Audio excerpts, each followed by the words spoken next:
guys, so how many of us know how the Vatican began? I mean, the Vatican City itself has so much history considering that it was considered a state in February 11th, 1929. Through this speech, I will address unknown facts about the Vatican and the Vatican Basilica, from why the Vatican earned its important title to what happened in the Vatican that not many might know of. Moving along, let's begin with some important information about how the Vatican earned its title. So the Vatican City was established in its current form as a sovereign nation with the signing of the Lateran Pacts in 1929. The creation of the Vatican.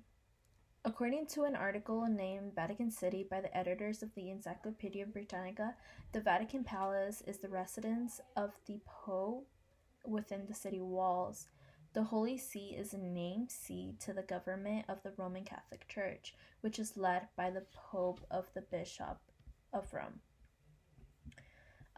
Since 1929, it has resided in Vatican City, which was established as an independent state to enable the Pope to exercise his universal authority. With the city becoming its own independent state, they were granted many things. Also part of the article from Britannica, it is stated that during the period of the 14th century to 1870, the Vatican gained control of the territory around Rome and served as a capital of the Papal States. The Vatican was a powerful city, but throughout the centuries, typical traditions were lost and new beginnings flourished. Of course, the Vatican is now very famously known for its paintings inside as well. The Vatican holds power considering that it is a sacred place for Catholic popes, and there is no doubt that it is also well known for its buildings and paintings inside. The Vatican St. Peter's Basilica was built under Pope Julius II, and paintings inside the Vatican were created by Michelangelo. Now, who was Julius II? According to another article from Britannica, Pope Julius II was a very great and powerful ruler, and after his exile, he began to endure his profession through art, which began with the St. Peter's Basilica, and he later gathered great architects to establish the church, with many being Michelangelo. Britannica also states that Michelangelo was an Italian Renaissance sculptor, painter, architect, and poet who was influenced by the Western art. Michelangelo worked for Pope Julius II, and he created some of the most famous paintings that anyone can think of inside the basilica. There is no doubt that the Vatican's creation is exceptional, but with all this history, there comes a few questions of what really happens inside the basilica.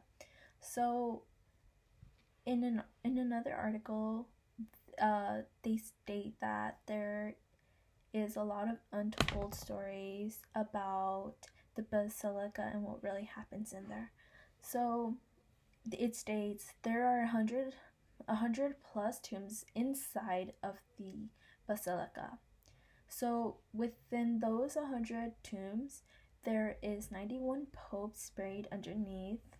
The Holy Roman Emperor Otto II and Swedish Queen Christina, who evicted the throne to convert to Catholicism. So that is the first one. And the second one is that the sculpture Michelangelo's Pieta.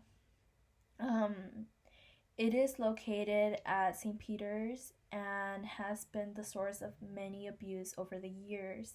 In addition to his hard work, the statue was constantly moved around and it broke a few times, including a time when its arm was broken off because of a geologist. So this geologist actually was claiming that he was God and he cut off the arm of this statue. And then also, not to mention that it took them a few years to actually fix it and put all the pieces together. So whenever tourists would come in, it would always just be half an arm.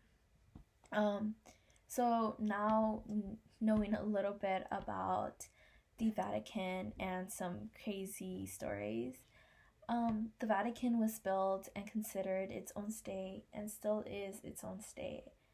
The St. Peter's Basilica is built by many amazing architects and painters.